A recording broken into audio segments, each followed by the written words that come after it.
Good afternoon, good afternoon, good afternoon, everyone.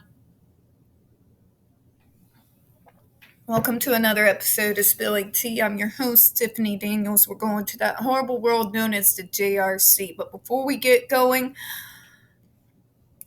the disclaimers, of course. And if you kind of want to know why I'm kind of white as a sheet right now, it's because before I was going to get started, check my TL.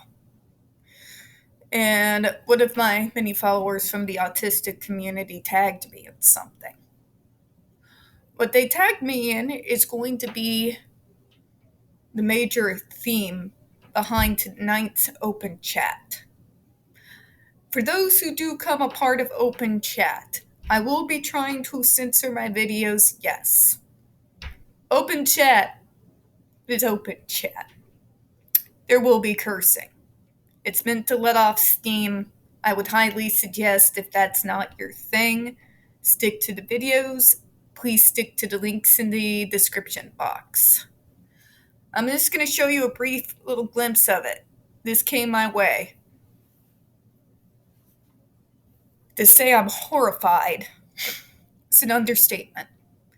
If you want to know why we in the autistic community feel as though we are constantly under attack from medical models, pseudoscience, ABA, and the like, here you go. We're going to go up to the link here. I had barely started reading and I had to stop so I could actually manage to function enough to do this video. You see what this says? Do you see what this says? I'm not going to go into any depth about it. Again, we're going to be covering that tonight. And I will probably do a vid about it tomorrow. But when I say we're under attack, I'm not mincing my words. I'm not exaggerating. I am not making things worse than what they are. I'm not sitting here trying to play victim. I always back up everything that I say with receipts. Every time. Every time. This isn't a joke.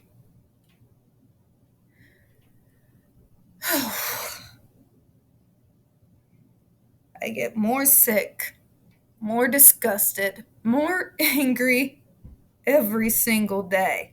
Every day, folks. All right, we're going to go into the JRC. Let's get to the disclaimers. I'm going to take a breath. Okay. In the description box, you're going to find the link to the article that the Judge Rotenberg Educational Center doesn't want you to read. It's written by NeuroClastic, a small non-for-profit started by autistics for autistics, wherein they interviewed and surveyed over 900 ABA professionals regards to the JRC's so-called behavior modification program. Matter of fact, the JRC doesn't want you to read this article so much. They have threatened NeuroClastic with a defamation lawsuit if they did not remove it from the website. Well, NeuroClastic has refused, so please read that article and share it on all your social media. Also linked in there is NeuroClastic's public statement regards to the defamation lawsuit threat, as well as a link to their GoFundMe. We are crowdfunding in case the JRC actually has, the cojones to see through with their threat. We also have the link to the Ozark First article in regards to the Agape boarding school / now known as Stone for Help boarding school situation.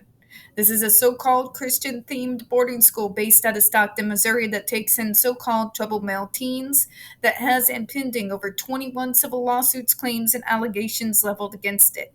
All of these have been substantiated by the hard evidence gathered during the investigation done by the Missouri Department of Social Services. Before I list them, trigger warning, what I'm going to mention is incredibly disturbing.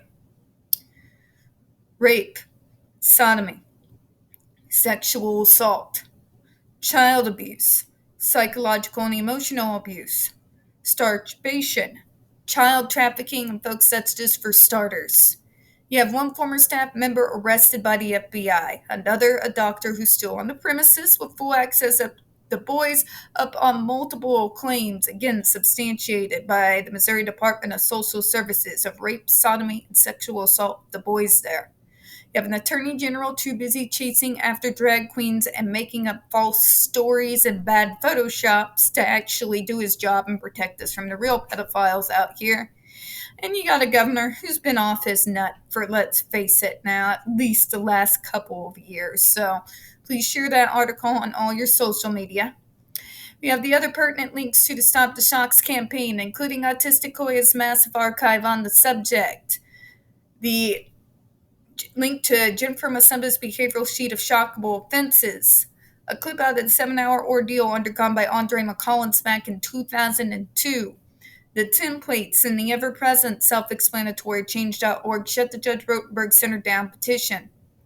When we discuss the JRC, folks, trigger warning, you're going to hear vivid descriptions of and catch clips of surveillance footage of people with disabilities being tortured and abused. If you do got young children present, please, parental supervision is advised. This channel is marked not for children for a reason, though I am very much going to be watching my language here. However, a profanity is going to slip out of my mouth here and again. This channel is marked not for kids for a reason. There will be profanity, and we do talk about dark subjects. So if your child is 16 and younger and they are watching this, very obviously, parental supervision is advised. I will be watching my language. Yes, however, it's not my job to parent your kid. Yeah. All right. Trigger warning. We are about to once again descend into the mad ravings of the lunatic mind known as Dr. Matthew Israel. You're going to be hearing gaslighting, victim blaming, abuse and torture apologencia, enough ableism and bigotry to circle the globe a few thousand times, pseudoscience and lies, all coming from a man with a massive ego and even larger God complex. So just be prepared for the stupid, all right? All right, let's get into it.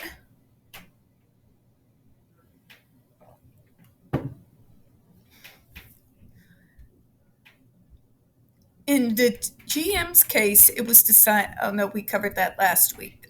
Let's go to the next. Let me prepare you.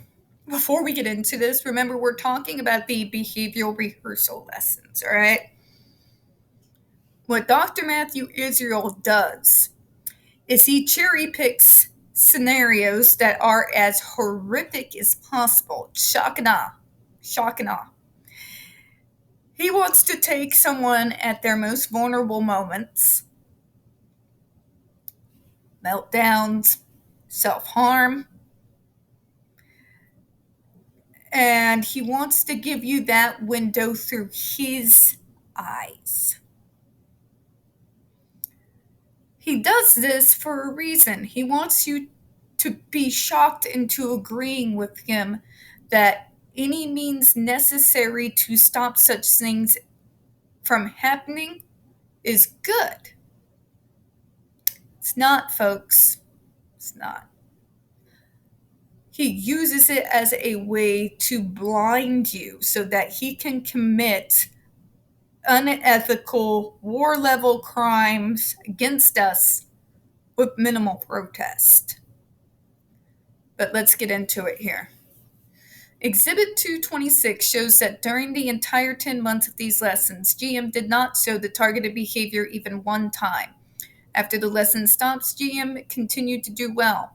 He did show a few instances of the beginning phase of the behavior, and these were treated with the GED. That just shows the lie, folks. Remember when I told you? I told you he was lying. I told you, even in instances where we can hold back for years, eventually it's going to come out. And when it does, when you've been taught to hold it back and hold it back and hold it back, it's bad. Apparently, what he told us in the previous paragraph was a lie. Shocker, right? Real shocker. Who's surprised? Anybody? Anybody from the peanut gallery surprised that this man lied again? So tell me, doctor, If it went so well and he wasn't having instances, why are you hitting him with the shock device? We're just reminding him that it's bad. Like we're seeing him go into it and we want to shock him into normal behavior. Again, Karen, not how any of this works. Not at all. Which means, in fact, your behavioral rehearsal lessons did nothing. Zero. Zip. Nada. That inclination is still there. What was causing it went undealt with. So you're still punishing him. No incident, my hindquarters, okay? We all know what I wanted to say there. He did not, however, show a full-blown self-abusive action. So that justifies it to this doctor's mind. If he can control us to the point that it doesn't go full-blown, he thinks that's successful. It's not, doctor. Let me show you how that works, folks. There are situations where you can see headlong, there's going to be a meltdown. You're going to have one. And even though you know the signs and you're doing all your preventative things that you usually do, eventually it's going to go there. Right? And granted, I wasn't shocking myself at just below the lethal limit to try to hold back on it. But just go with me here. I've gone years without full-blown meltdowns. Remember, I've told you this, where I'd hold back and grind my teeth and just hold back and hold back and hold back. That much rage, that much meltdown energy, that much adrenaline. And you are biting it down and you are holding on to it. And you're not letting it get out of control. That's what GM's doing here. I've done it many times myself. And then he gets shocked for it.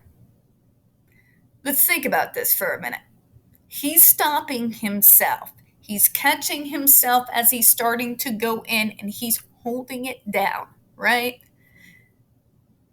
Dr. Matthew Israel says, well, that's a sign of aggression. He's going to go into it. So we need to punish him before the action has even come to its conclusion.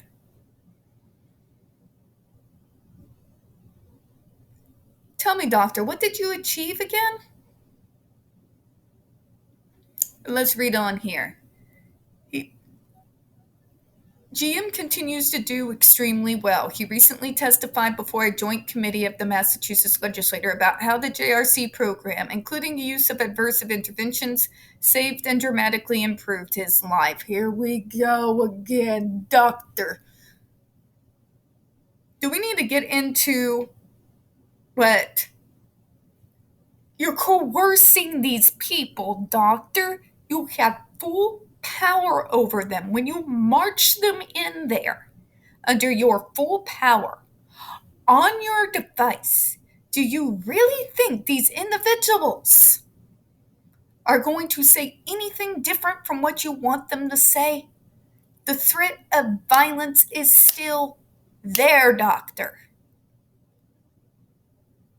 Which means him testifying and saying this changed my life means nothing because you coerced them. You understand this concept, right? This is why we cannot accept coerced testimony in a court of law. A coerced testimony is a false testimony.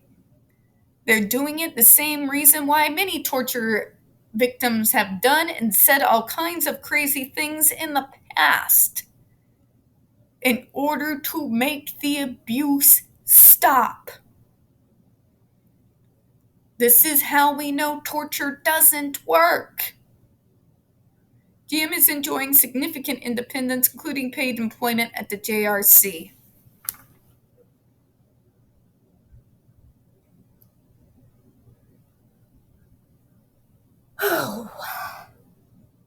It's taking everything in my body right now not to unleash all the curse words, folks. This is not freedom, JRC. He never got away from you. He's still under your power. How? That's not independence. He is now working for and still being ruled over and controlled by this school. That's not independence, doctor. But he's getting paid for. Tell me, doctor. Do you get to sign off on what he gets to spend his money on and what he doesn't? Anybody ask him if he wanted to work at the JRC? Anyone ever ask him what he would like to do in his life? Because I'm going to probably say no. They didn't. They really didn't.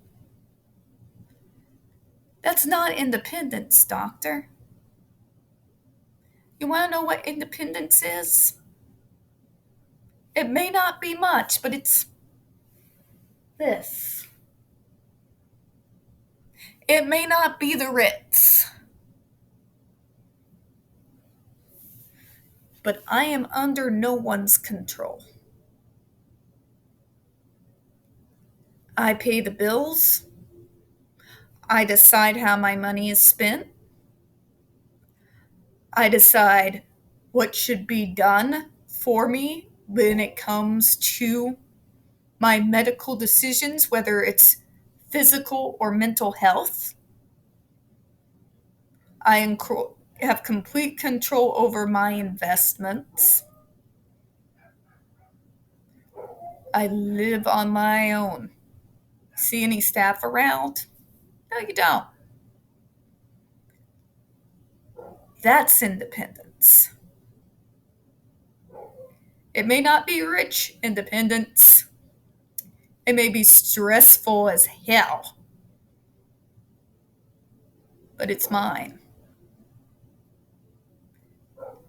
GM, however,